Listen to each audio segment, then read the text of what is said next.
Going live at odd times. It's been a long day. I got my day started at 5 a.m. and I've been working on some content for you guys. And you guys are going to see what the best cordless detachable clipper is. And let's let some people get up in the room because it is that time of year for the channel. And we are trying to figure out who's making the best what. And we have the grading system. We're going to talk about that.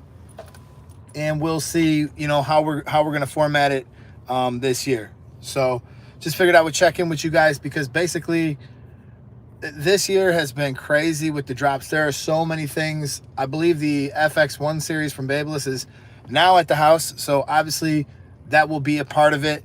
So just sound off in the comments right now. Let's start with the shavers. All right. Who do you guys think is making the best shaver? What shaver are you rocking with right now? And then we're going to get to the trimmers and we will get to the clippers. Now I'm just looking for some feedback from you guys, and I just want to try to make this as non-biased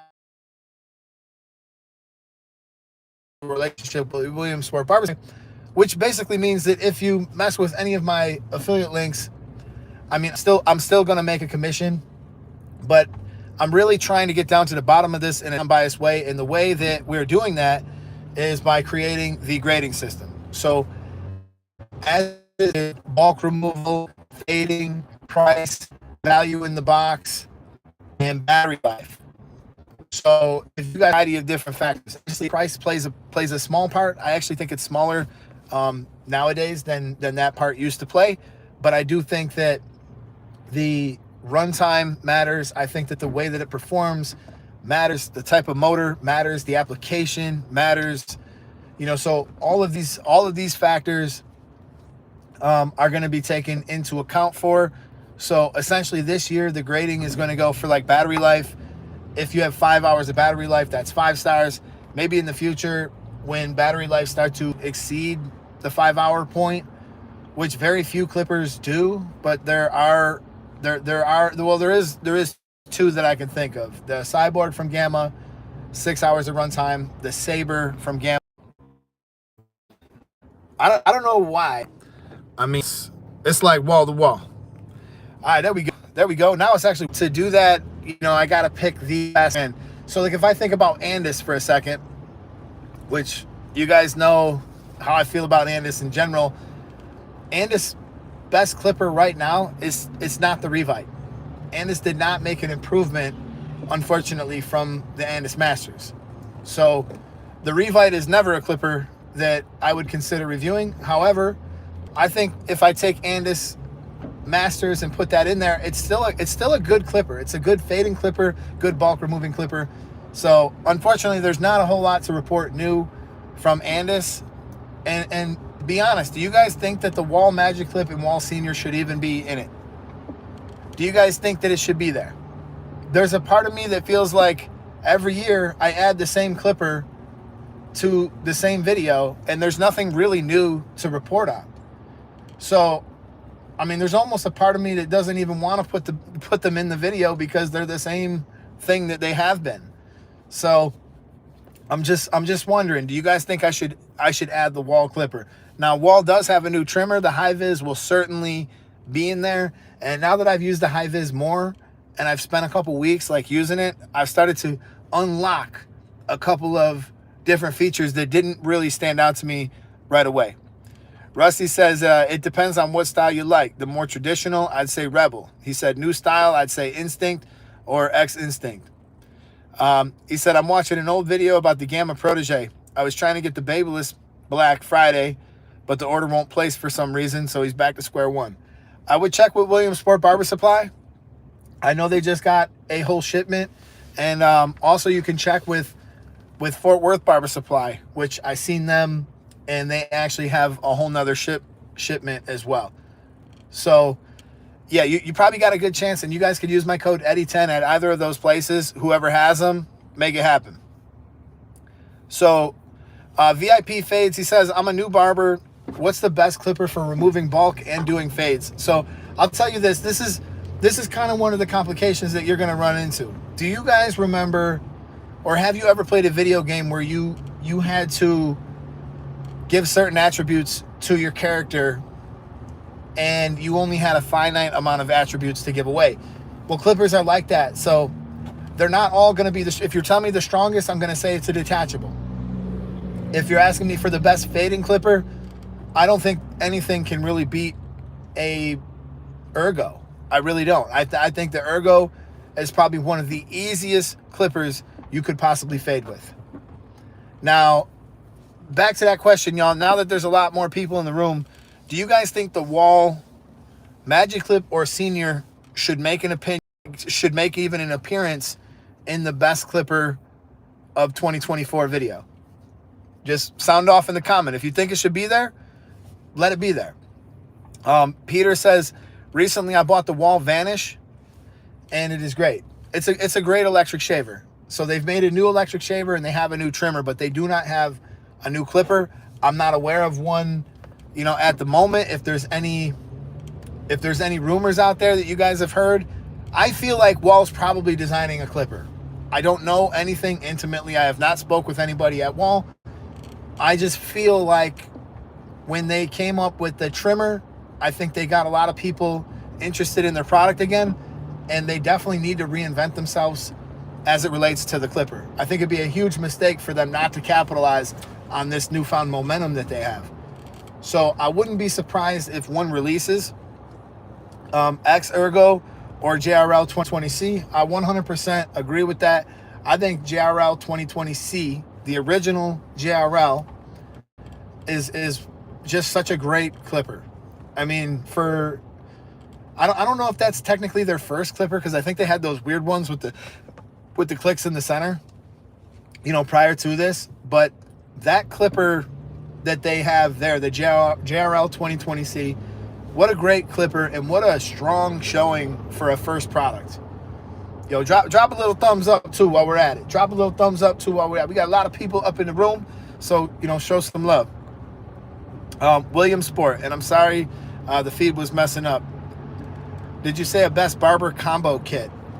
Yes, there's a really good combo kit. I think this is probably the best value you're gonna find. The Rogue combo, and that's from Stylecraft, but that comes with basically an Evo trimmer that has a one blade. It will cut very similar to any of the top trimmer blades. In fact, I have one that works so well that it's kind of hard for me to ever want to put it down. And then the Rogue is basically an ergo clipper, magnetic motor, very, very easy to blend with, perfect for a student. In fact, I will just share with you guys something right now. I was just kind of doing a little shootout between the Magic Clip and I think I was doing the Masters and the Magic Clip. And I was really struggling with this one side. And then I picked up the Rogue and I finished it like that. It's just, it's so much better of a machine, like in every way. The Ergo is so much more reliable, forgiving, and easy to fade with than the Magic Clip is for me right now. So, and if you guys do that, you can use the code Eddie with Stylecraft and you'll save 15% off that order. I think you get both of them for somewhere around $200, which is a really good deal to get a top tier trimmer and a top tier clipper.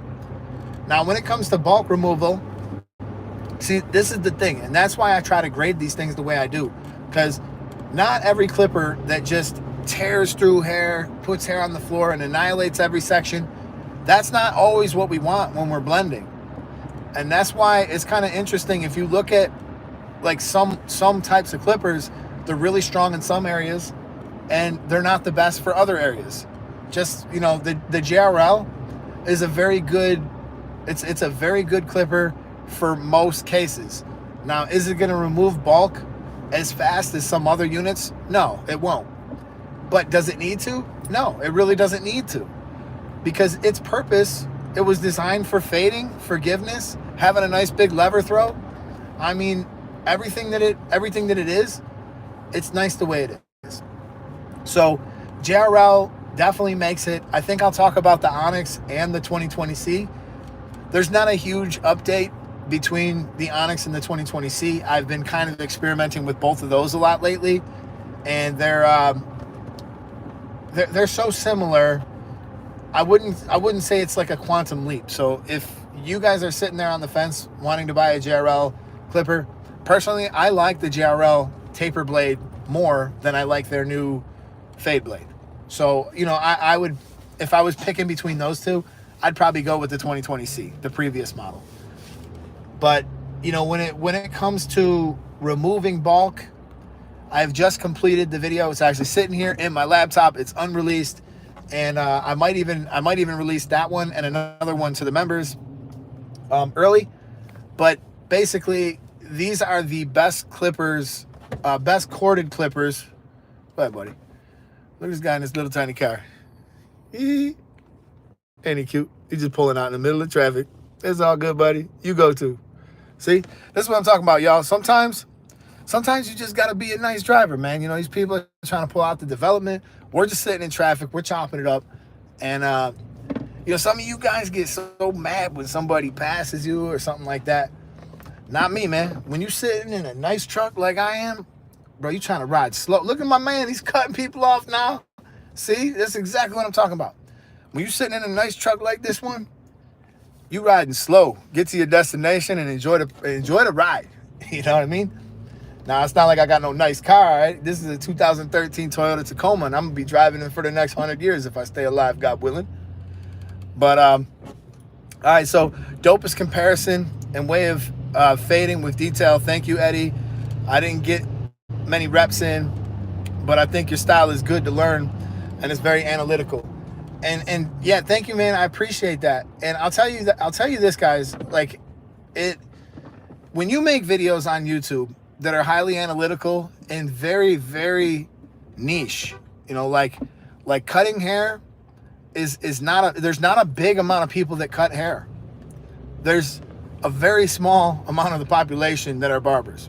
So when I make videos for you guys, my funnel is not very big, and I don't see a whole lot of traffic sometimes because of that. But this is my business. This is what I'm passionate about. This is what I travel for. This is what I do. And I still enjoy it, and I still love it. Amy Lennox says, JRL or X Ergo, which one would you choose? Both very good clippers. And it would be hard to pick a winner there. I really like the X Ergo because I like the fact that it comes with a taper blade. And it's interesting that you bring this up because both of them, the 2020C and the X Ergo, have taper blades. The X Ergo is 2 hours of runtime, whereas the JRL is 4 hours of runtime. However, the X Ergo comes with a full set of double magnetic guards that are actually good and usable. The JRL does not. You get a stand. Some of the JRLs come with a stand. The last one, I thought they all did, but the last one I got, it did not have a stand, which is not a big deal. I don't even use stands. And, you know, I think that really would come down to preference. I think you'll probably find the Ergo to be a little bit more forgiving for fading. And I think you'll find the JRL a little bit stronger for bulk removal. So I think that you really couldn't go wrong either way. Both great units. Now, I still haven't seen anybody tell me that the wall clipper, all right, so just to preface this, there's a lot of you guys in the room now. I am going to be doing the best clipper of 2024. I'm working on that, and I hope to have this done by the end of this month. And one of the clippers that I'm just curious if you guys feel like it should be in there at all, should the wall seniors or should the wall magic clips even make it into the clipper, even into the video? And really, the main reason I ask is because, look, a lot of companies have made some new stuff. Babyliss has been going crazy with the amount of stuff they've been making. They've been making stuff that don't even look like it makes sense to me to make.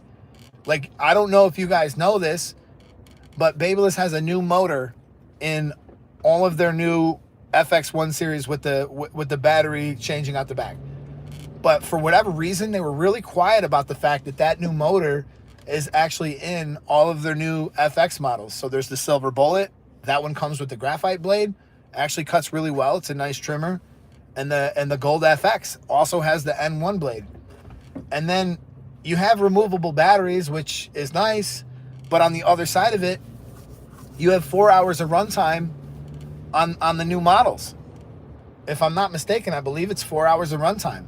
Plus, they had the FX3 series, which I know was 4 hours of runtime. So you tell me what makes more sense. A battery that gets you 2 hours of runtime that you can switch out, or a clipper or a trimmer that gets you 4 hours of runtime. You know, and you got a micro USB-C charging on them. It just feels like the battery thing might be a little bit of a gimmick on one side, and then on the other side, I could see how it's great, because the battery being removable means that when battery degradation sets in, we can actually swap out the battery. I'm sure the batteries are going to be really expensive, though. That's the downside.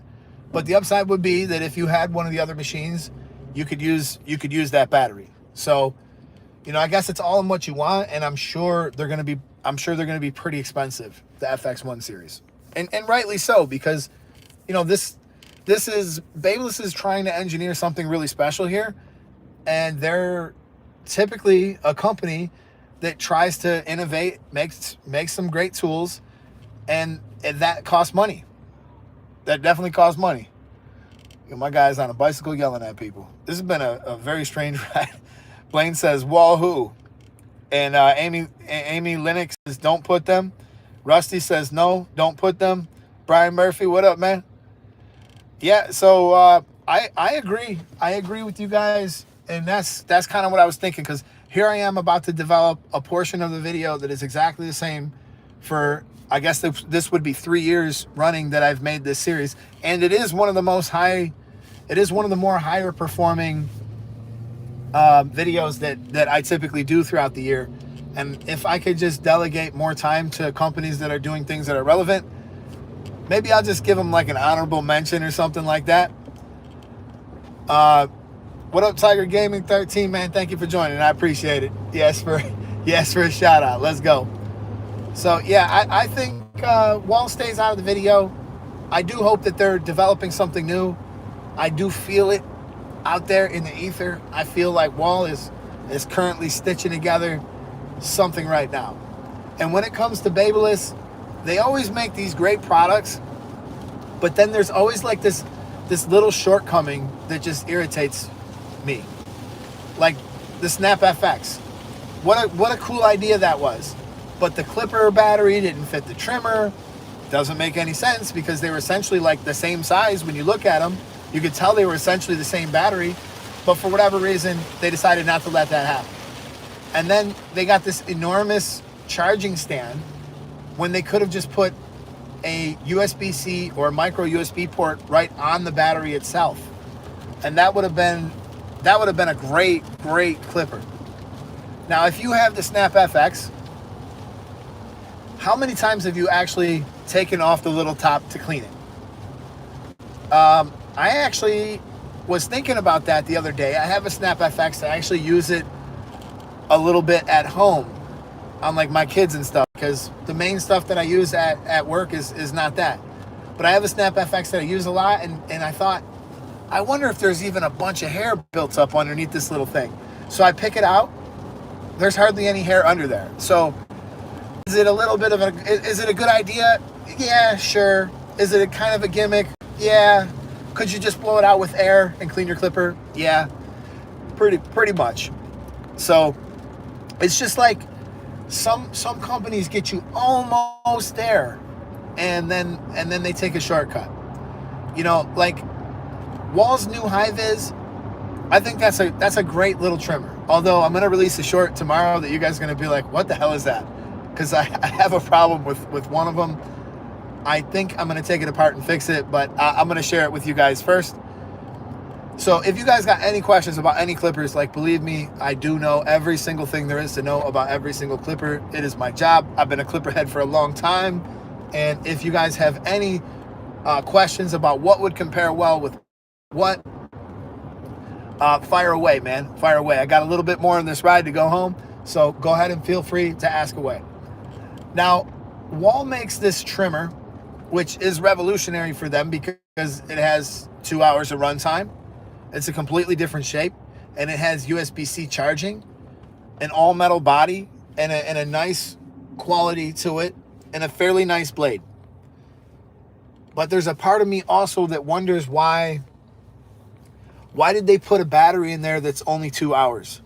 There are several trimmers out there that are smaller in profile that have double that. Take the FX3 for instance.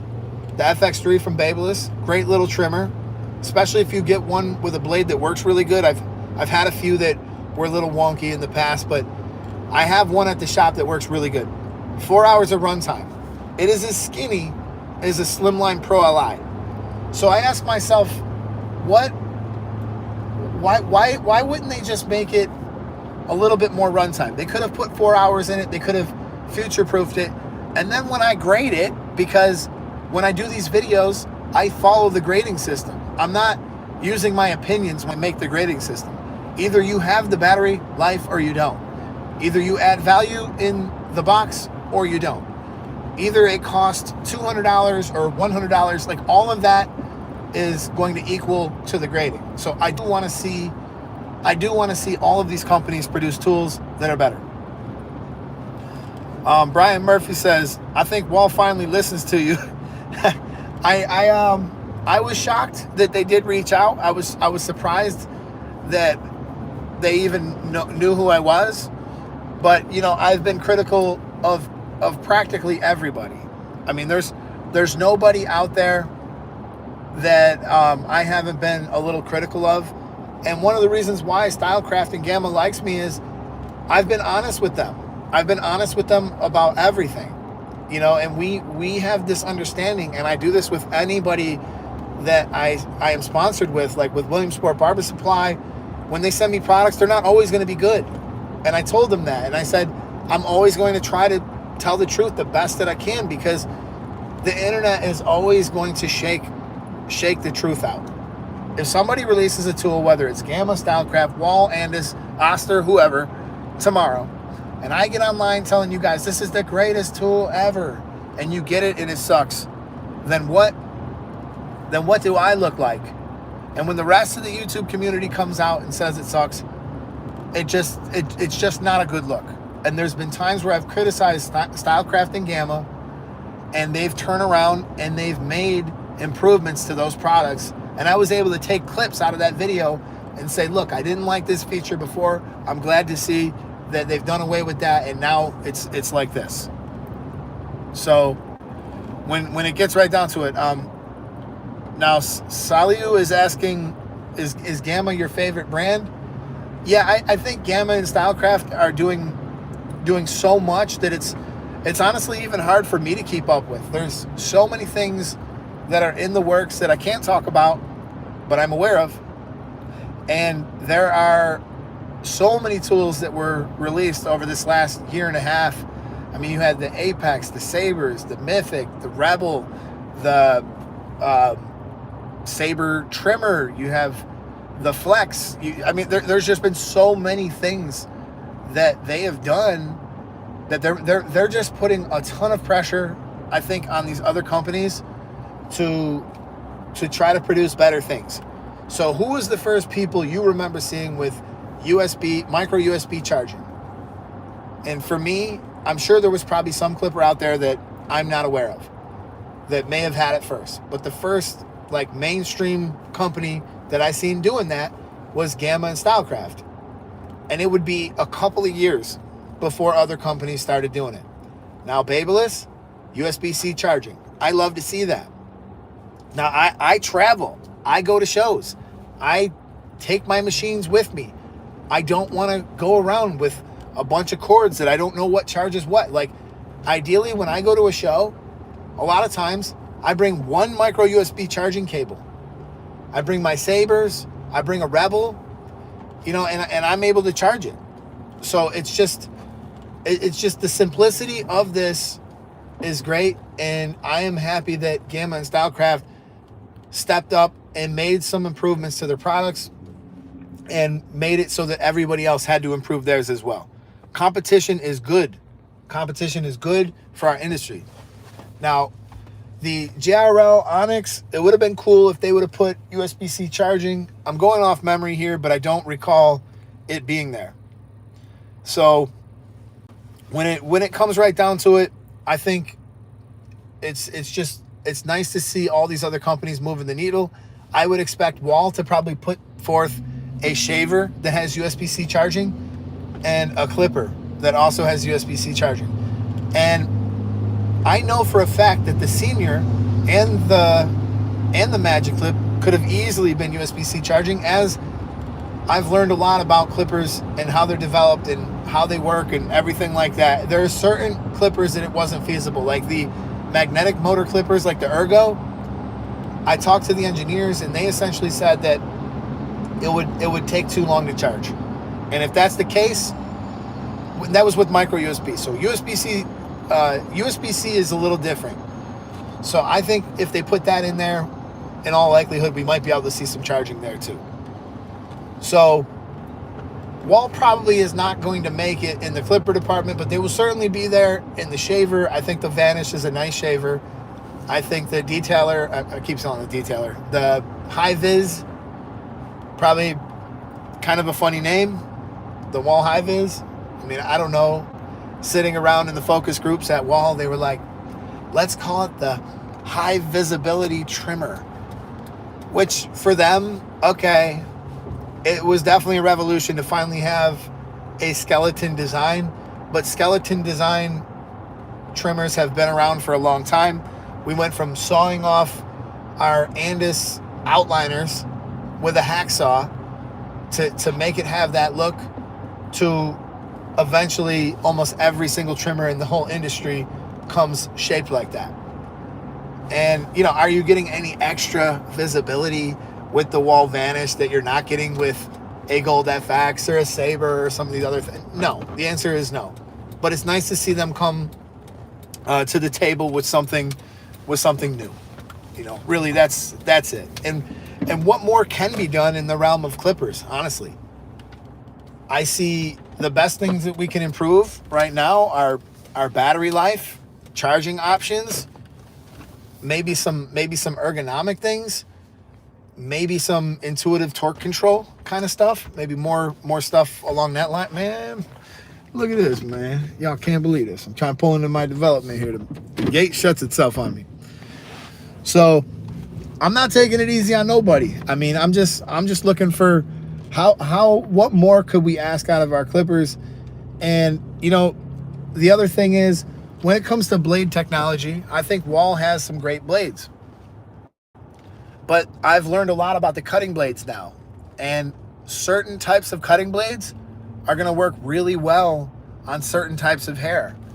Just like your trimmers, right? I don't know if you guys remember this, but the Andis T-outliners, this is going back a ways.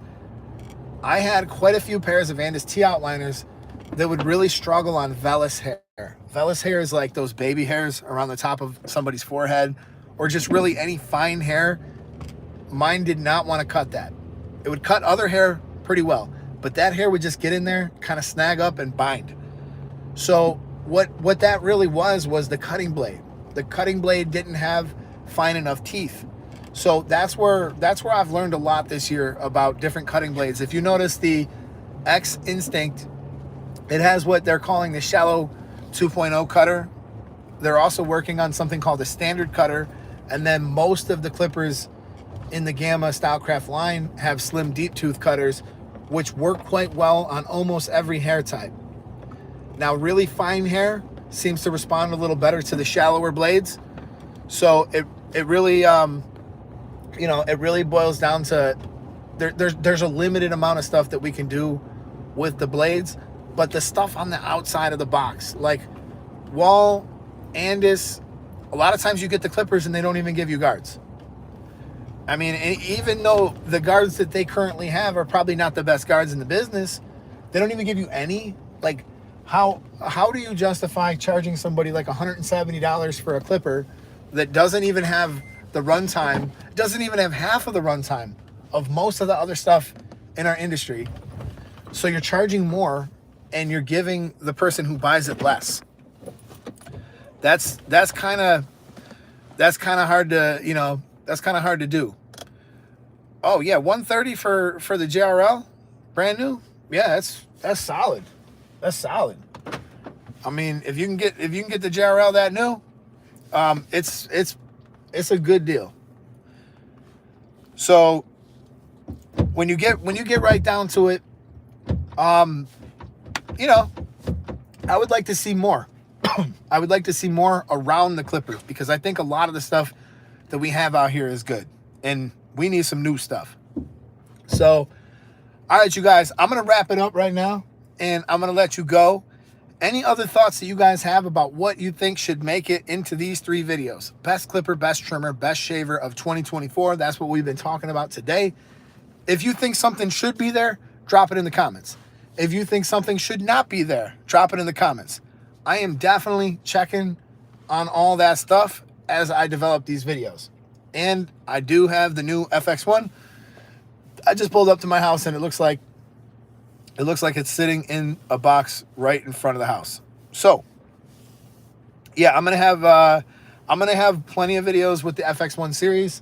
I'm gonna look at it with a fine-tooth comb, and you guys know I'm gonna tell you everything, the good, the bad, the ugly, and we're gonna figure out everything there is to know about it. And by the way, I know that some of you guys may have seen like the gold. Maybe you guys have seen some of the blue blade, the stuff that they're talking about with the oil deposits and stuff like that. I just want to say, it was brought to my attention that I think JRL did this oil itself, the oil reservoirs. So we're gonna break into all that. I see you guys posting a lot of stuff about China this, China that. I got news for you. Where do you think all the Babyliss clippers come from? Where do you think a lot of the stuff comes from? A lot of the stuff comes from China. But when you engineer a product, when you make a product, when you make improvements to a product, unfortunately, other people can steal it, and they can sell it under different names and different labels. This is the way that things work sometimes. But that doesn't mean that you're going to get the warranty. That doesn't mean that you're going to get the customer support. That doesn't mean that you're even getting the same blade or the exact same unit. You really don't know what you're dealing with when you pick something up over there. So, with that being said, man, I'm going to holler at you guys soon. This is the YouTube Barber Academy. I'm Mr. Eddie Barber, and I'm out of here. Peace.